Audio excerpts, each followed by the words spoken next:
नमस्ते दर्शकों, ग्रह संहिता में आपका स्वागत है। 2 जून 2026 यह तारीख कुंभ राशि वालों के लिए बहुत खास है। इस दिन ब्रह्मांड के सबसे शुभ ग्रह देवगुरु बृहस्पति मिथुन राशि को छोड़कर अपनी उच्च राशि कर्क में प्रवेश करने जा रहे हैं। ज्योतिष शास्त्र में गुरु का उच्च का होना एक अत्यंत दुर्लभ और शक्तिशाली घटना मानी जाती है। कुंभ राशि वालों, आपके लिए यह गोचर आपके छठेन भाव में होने जा रहा है। गुरु आपके लाभ यानी 11वें भाव और धन यानी दूसरे भाव के स्वामी हैं। जब धन का स्वामी उच्च का होकर छठे भाव में बैठता है तो यह विपरीत राजयोग जैसी स्थिति बनाता है। आगे बढ़ने से पहले अगर आप अपनी राशि का सटीक विश्लेषण चाहते हैं तो इस वीडियो को लाइक करें और चैनल को सब्सक्राइब करके बेल आइकन जरूर दबाएं। कुंभ राशि के लिए गुरु आपके धन और लाभ के स्वामी होकर छठे यानी सेवा, शत्रु, रोग भाव में जा रहे हैं। दर्शकों, कुंभ राशि के लिए गुरु का छठे भाव में जाना कई बार लोगों को डरा देता है क्योंकि यह रोग और ऋण का भाव है। लेकिन याद रखिए, गुरु यहां अपनी उच्च राशि कर्क में है। जब आपके धन और लाभ भाव का स्वामी उच्च का होकर छठे में बैठता है तो यह विपरीत राजयोग की स्थिति पैदा करता है। शत्रुहंता योग, आपके प्रतिस्पर्धी और गुप्त शत्रु जो लंबे समय से आपको नुकसान पहुंचाने की कोशिश कर रहे थे, वे अब खुद ही परास्त हो जाएंगे। यदि आप पर कोई पुराना कर्ज है तो इस दौरान धन भाव का स्वामी आपको ऐसे मार्ग दिखाएगा जिससे आप अपना कर्ज चुकाने में सफल होंगे। यह भाव सेवा का भी है। यदि आप सामाजिक कार्य या हीलिंग प्रोफेशन में हैं तो आपकी प्रतिष्ठा में 4 चांद लग जाएंगे। आपके गुप्त शत्रु अब आपके सामने टिक नहीं पाएंगे। कुंभ राशि वालों, आप इस समय शनि की 7.5 के प्रभाव में हैं। शनि देव आपकी ही राशि में गोचर कर रहे हैं जो मानसिक दबाव और काम में देरी देते हैं।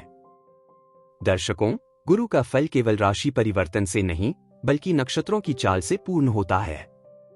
पुनर्वसु नक्षत्र प्रारंभिक चरण, गुरु अपने ही नक्षत्र में होंगे। यह आपकी मानसिक शक्ति को बढ़ाएगा। पुष्य नक्षत्र 18 जून 2026 से शनि के इस नक्षत्र में गुरु का होना अनुशासन लाएगा। यहां गुरु आपको अपनी जिम्मेदारियों के प्रति गंभीर बनाएंगे।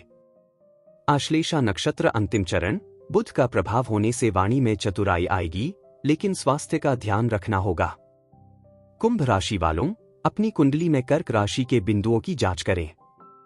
यदि आपकी कर्क राशि को 30 से अधिक बिंदु मिले हैं तो आप मानकर चलिए कि यह गोचर आपके लिए मिरेकल साबित होगा। यह गोचर आपके करियर और कोर्ट कचहरी के मामलों में जबरदस्त जीत दिलाएगा। यदि बिंदु कम हैं तो भी घबराएं नहीं क्योंकि गुरु उच्च के हैं। बस आपको अपनी कार्यकुशलता बढ़ानी होगी। यदि बिंदु कम हैं तो नियमित रूप से गाय को चने की दाल और गुड़ खिलाएं। करियर के दृष्टिकोण से यह गोचर आपके लिए मेहनत का फल मिलने का समय है। यदि आप लंबे समय से नौकरी बदलने की सोच रहे थे तो जून 2026 के बाद आपको एक बेहतरीन अवसर मिलेगा। जो लोग सरकारी नौकरी या किसी प्रतियोगिता की तैयारी कर रहे हैं उनके लिए यह समय गोल्डन है। छठे भाव का उच्च गुरु नौकरी पेशा लोगों के लिए प्रमोशन के योग बनाता है। कार्यक्षेत्र में आपकी साख बढ़ेगी। जो लोग सेवा प्रदाता यानी सर्विस प्रोवाइडर्स हैं या कंसल्टेंसी का काम करते हैं उनके ग्राहकों की संख्या में भारी वृद्धि होगी। छठे भाव के गुरु सरकारी विभागों से अटके हुए कामों को पूरा करने में आपकी मदद करेंगे। गुरु की 7वीं दृष्टि आपके 12वें यानी व्यय भाव पर और 9वीं दृष्टि आपके धन यानी दूसरे भाव पर पड़ेगी। शनि जहां खर्च बढ़ा रहे हैं वहीं उच्च के गुरु आपकी बचत को सुरक्षित रखेंगे। धन भाव का स्वामी उच्च का है, इसलिए आमदनी के नए स्रोत खुलेंगे। हालांकि 12वें भाव पर दृष्टि होने से शुभ कार्यों पर खर्च भी बढ़ सकता है। यहां सावधानी की जरूरत है। छठे भाव में गुरु लीवर या पाचन संबंधी समस्या दे सकते हैं। अपनी दिनचर्या में योग शामिल करें। गुरु का कर्क में होना आपके मन को शीतलता देगा जिससे आप 7.5 के कठिन निर्णयों को धैर्य के साथ ले पाएंगे। गोचर के दौरान कुछ समय ऐसे आएंगे जब आपको बहुत सतर्क रहना होगा।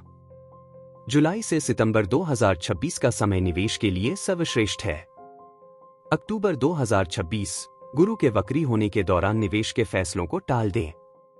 अपनी वाणी पर नियंत्रण रखें विशेषकर कार्यस्थल पर अपने जूनियर्स के साथ, अन्यथा राहु की स्थिति आपके लिए कुछ कानूनी उलझने पैदा कर सकती है। अक्टूबर के अंत में जब गुरु वक्री होने की दिशा में बढ़ेंगे, तब स्वास्थ्य के प्रति लापरवाही न बरतें। परिवार में छोटे भाई बहनों का सहयोग मिलेगा। प्रेम संबंधों में गुरु की शुभ दृष्टि स्थिरता लाएगी, लेकिन अष्टम भाव पर दृष्टि होने से ससुराल पक्ष के साथ विवाद से बचें। गुरुदेव की कृपा और साढ़े साती के प्रभाव को कम करने के लिए ओम ब्रिंग बृहस्पत्य नमः का जाप करें। पीले फल या चने की दाल का गुरुवार को दान करें।